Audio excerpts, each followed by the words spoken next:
دعوت خطاب لسان سارے استاذ محترم حضرت مولانا عبید الرحمن صاحب درخواست کی دامت برکاتہم العالیہ فرزند حضرت مولانا محمد عبد الرحمن صاحب درخواست نحمده ونصلي على رسوله الكريم اما بعد فاعوذ بالله من الشيطان الرجيم بسم الله الرحمن الرحيم الذين آتيناهم الكتاب يتلونه حق تلاوته وقال النبي صلى الله عليه وسلم أشراف أمتي حملته القرآن صدق الله مولانا العظيم وصدق رسوله النبي الصادق الأمين ونحن على ذلك لمن الشاهدين والشاكرين والحمد لله رب العالمين. مجھے چومو لبے شیریں دہن کی چاشنی دے دو، مجھے چومو لبے شیریں دہن کی چاشنی دے دو، میں قرآن ہوں نبوت کی زبان سے ہو کے آیا ہوں، مجھے سینے سے لگاؤ پھول الفت کے کھلا دوں گا، مجھے سینے سے لگاؤ پھول الفت کے کھلا دوں گا، میں رحمت ہوں خدائے مہربان سے ہو کے آیا ہوں. ان کی توجہ ہے ذرا گونج کے جائے سبحان اللہ. وقت انتہائی مختصر ہے. میں نے جو آیہ مبارکہ تلاوت کی، اللہ رب العزت نے اس آیہ مبارکہ کے اندر ارشاد فرمایا الذین آتیناہم الکتاب یتلونہ حق تلاوتی. صحابہ کرام وہ تھے، اللہ پاک فرماتے ہیں کہ جب انہوں نے کلام مقدس کو اپنے سینوں میں محفوظ کیا، جب صحابہ کرام نے کلام مقدس سے اپنا رشتہ تعلق ناطہ جوڑا، جب صحابہ کرام کے سینوں میں اللہ کا قرآن گیا، جب صحابہ کرام نے قرآن مقدس کو مکہ کی گلیوں میں پڑھا، جب صحابہ کرام نے قرآن مقدس کو میرے اور آپ کے محبوب دو عالم کی زبان مبارک سے سنا، جب صحابہ کرام نے اللہ کے قرآن کو اپنے سینے میں محفوظ کر کے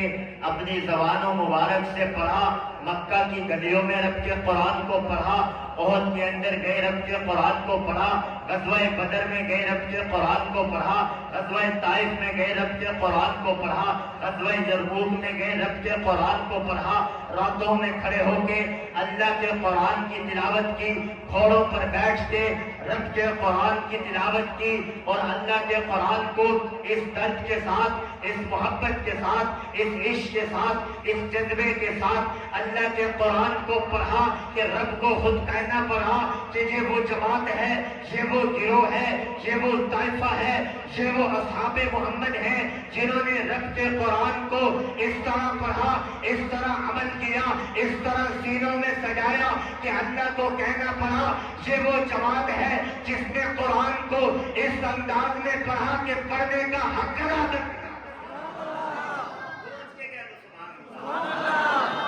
حضرت ابوبکر صدیق نے مکہ کی گلیوں میں رب کے قرآن کو پڑھا،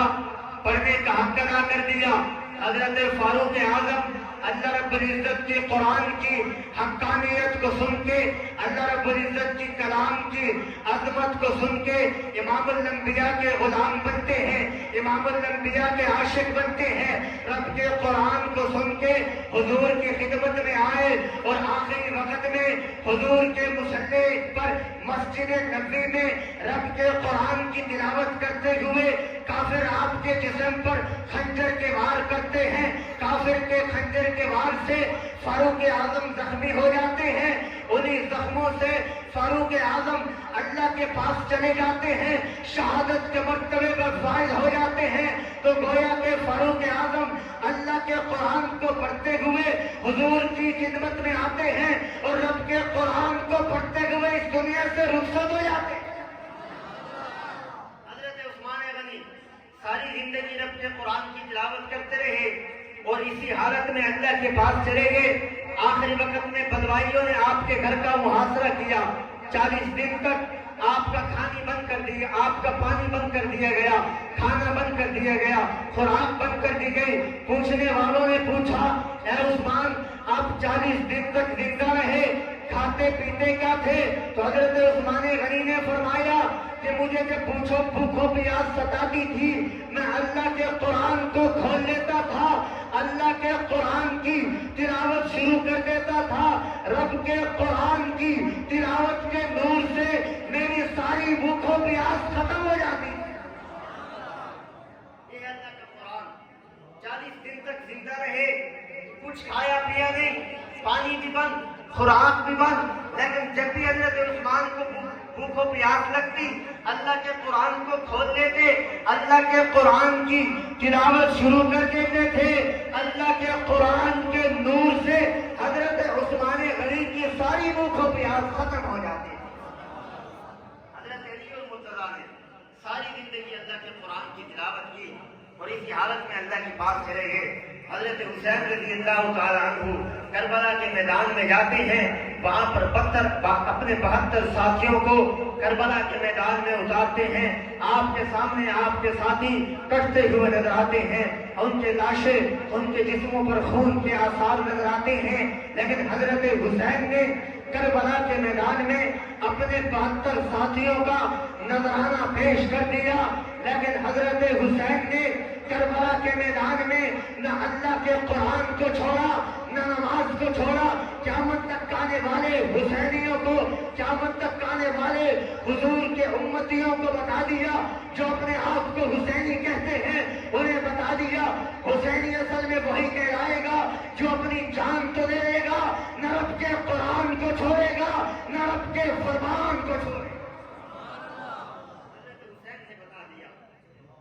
اللہ کے قرآن کو نہیں چھوڑنا، اپنی جان کے ٹکڑے تو کروا دینا، اپنی جان کے ٹکڑے تو کروا دینا، نہ رب کے قرآن کو چھوڑنا، نہ رب کی نماز کو چھوڑنا۔ آج الحمدللہ مساجد کے اندر، مدارس کے اندر علماء، طلباء، مدارس والے چٹائیوں پر بیٹھ کے اللہ کے قرآن کی تلاوت کرتے ہیں، ساری رات آپ کو ایسے حفاظ ملیں گے، ایسے قرآن ملیں گے، ایسے اللہ والے ملیں گے جو رب کے قرآن کی تلاوت کرتے ہیں۔ ہاں آج پاکستان قائم ہے تو یہ دینی مدارس کی وجہ سے قائم ہے، اللہ کی وجہ سے قائم ہے، قرآن کریم کی صداؤں کی وجہ سے قائم ہے، علماء کرام کی محنتوں کی وجہ سے قائم ہے۔ یہ مدارس میں صبح سے لے کر شام تک اللہ کی قرآن کی صدائیں گونج رہی ہیں، تو ہندوستان کو یہ ضرورت نہیں ہے، امریکہ کو یہ ضرورت نہیں ہے کہ وہ پاکستان کے نقشے کو مٹا سکے، پاکستان کے وجود کو مٹا سکے۔ افغانستان میں جا کے دیکھو، ان کے پاس کوئی ہتھیار نہیں تھے، ان کے پاس کوئی گولہ بارود نہیں تھا، ان کے سینوں میں اللہ کا قرآن تھا۔ وہ اللہ اکبر کے نعروں کو بلند کرتے ہوئے، ان الذین قالوا ربنا اللہ کہتے ہوئے، اللہ کے نعروں کو بلند کرتے ہوئے راتوں میں رب کا قرآن پڑھتے تھے، صبح اٹھ کر اللہ کے نعرے لگا کر کفار کے مقابلے میں جاتے تھے۔ اللہ نے جس طرح بدر کے میدان میں فرشتے اتارے تھے، ان قرآن والوں پر بھی اللہ نے اپنی رحمت اور مدد کے فرشتے اتارے، اور جن کے سینے میں اللہ کے قرآن ہے، اللہ کا وعدہ ہے کہ ان پر اپنی رحمت کے فرشتے اللہ پاک نازل کرتے رہے۔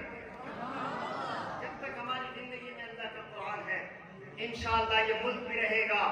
مدارس اور مساجد بھی رہیں گے۔ قرآن مٹانے والے خود مٹ گئے، قرآن کو ختم کرنے والے خود مٹ گئے۔ قرآن کے دشمن اس وقت جو تھے، قرآن صحابہ کے دشمن اس وقت میں تھے جو تھے، صحابہ کے دور کے اندر اس وقت ان کی نسلوں میں بھی قرآن نہیں تھا۔ آج جو صحابہ کے دشمن ہیں، آج جو اسلام کے دشمن ہیں، ان کی زندگیوں کے اندر بھی قرآن نہیں ہے۔ قرآن اس وقت صحابہ کے تابعین میں تھا، قرآن آج صحابہ کے غلاموں میں ہے۔ گویا کہ اس وقت بھی صحابہ کے تابع داروں کی زندگی میں قرآن تھا، آج بھی صحابہ کے تابع داروں کی زندگی میں قرآن ہے۔ اس وقت بھی صحابہ کے راستے پر چلنے والے قرآن کو مانتے تھے،